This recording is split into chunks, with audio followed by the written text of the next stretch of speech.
My good pal Hammerhead here makes the great point that work sucks shit, and he and his bros don't want to do it anymore. Now they're not opposed to asking nicely, but if their reasonable suggestions aren't met, well, they have Space Marine power armor and their opponents do not. They wreck some stuff and get on TV. Saitama is happy enough to let them get on with it, until he sees they're stealing his bit. No! They will pay! They make their move on this fairly thinly veiled piss take of Donald Trump. This being Japan though, Trump's bodyguard is a fucking ninja. Don't worry boss, he says. I've read The Art of the Deal. I got this. He lays his cunning trap, which they walk right into. If you ever wondered why the normal ranks of the Space Marines always wear helmets, but their commanders don't, well, now you know. Why yes, I am an Orcs player. How could you tell? Sod off! Hammerhead thinks he's being both brutal and cunning. Can't dodge if you don't leave him any room to dodge. Gotcha! Somehow, death finds a way. At least he can retreat and come back for another go later. The perks of having an uncommonly thick skull. I feel ya, bro. The real pro gamer move, by the way, is to have a skull that's on the outside. Hammerhead runs into Saitama. He tries a standard ass kicking. No dice. So he powers up for an ultra ass kicking, using a move I like to call the double Don Quixote. But this angers his armor's machine spirit, which decides it doesn't want to work anymore, because work sucks shit. Don't be bad anymore, okay? You got it, boss. The ninja soon finds Saitama and mistakes him for one of Hammerhead's boys. I'm not a Never villain! heard of you. Oof. Wounding. Nonetheless, the ninja is far too full of himself to allow someone to block his attacks twice in a row and live. Now there's a reason I brought this in particular up earlier. Because you see, Fight! Saitama's gonna raise his fist, and if this ninja guy happens to get in its way, that's his fault.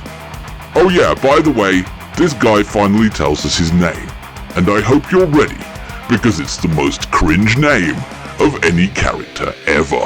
Speed of Sound Sonic, the ultimate ninja!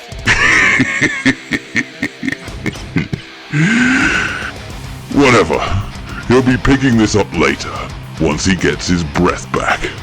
Part of this whole business really ended up getting to Saitama. No one knows who I am. After being fixed up by his other mentor, who has the most savage bowl cut the world has ever seen, Genos suggests they sign up with the Hero Association via their painfully Web 1.0 website and start actually getting paid for all this stuff that's beginning to feel a lot like work. So they turn up at the most evil-looking building in town. No, the other one. And do a bit of PE. Saitama knocks it out of the park on every test they give him. Genos cruises to the top of the class. But there was a written section too, which Saitama only just scraped through. Plus the bonus round. Did you do this? Yes. Still, a pass is a... Wait, what the hell is this? So where did this most august institution come from anyway? Well, a few years ago, a millionaire's kid got saved from some sort of crab monster, so he decided to become a superhero sugar daddy. Genos is curious. Just how hard can Saitama go exactly? To find out, they head to the quarry outside Vancouver, where every Netflix serial is filmed. He really goes ham. I mean, he lets it all hang out. Looks like I win.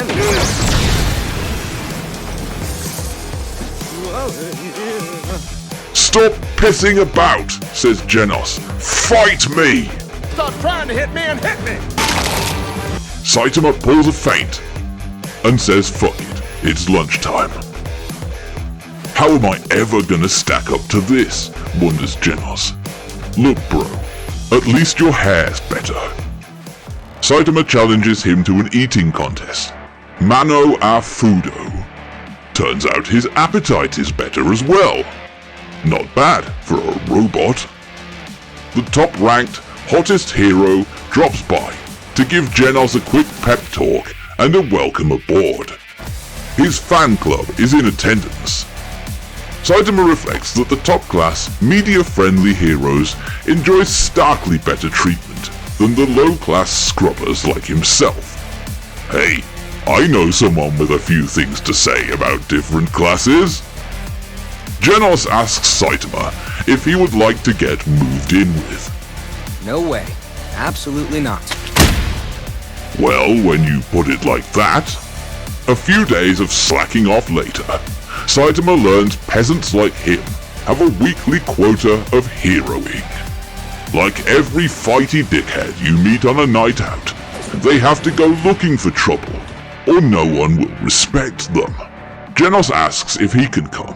Saitama says no, he's already topped out physically, so he should instead develop his Sigma grind set. Plus, he wants the cred. He spends a whole day tearing ass around town. No dice. The next day, trouble goes looking for him. Look, he ain't got time for this shit. So Sonic decides to force the issue. Hail of Carnage! On reflection, this probably qualifies as billable hours by now. So to hell with it. Let's rock. The nerds in the Batcave are starting to pick up on all this stuff happening in Saitama's neck of the woods. Including Tornado here. She's kind of a bitch. You guys are idiots. Two lower-ranked heroes have been assigned to investigate, but she'll decide what to look into for herself, thank you very much. Wait. What the fuck is this?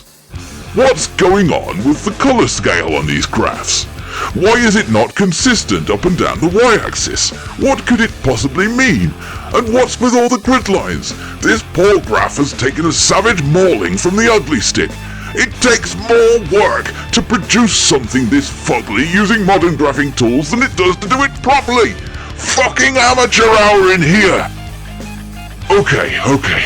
Deep breaths. Moving on. Deployed to investigate are Hercule Poirot and Marshall Mathers. When they reach Saitama's house, they run into some kind of seaweed guy. On the surface, he looks calm and ready to drop bombs, but Eminem's knees are weak and his arms are heavy. There's vomit on his sweater already. Seaweed spaghetti. I don't actually know anything about Poirot though, so I have to hold off on the wisecracks and assume Agatha Christie novels are basically this. Tomboy.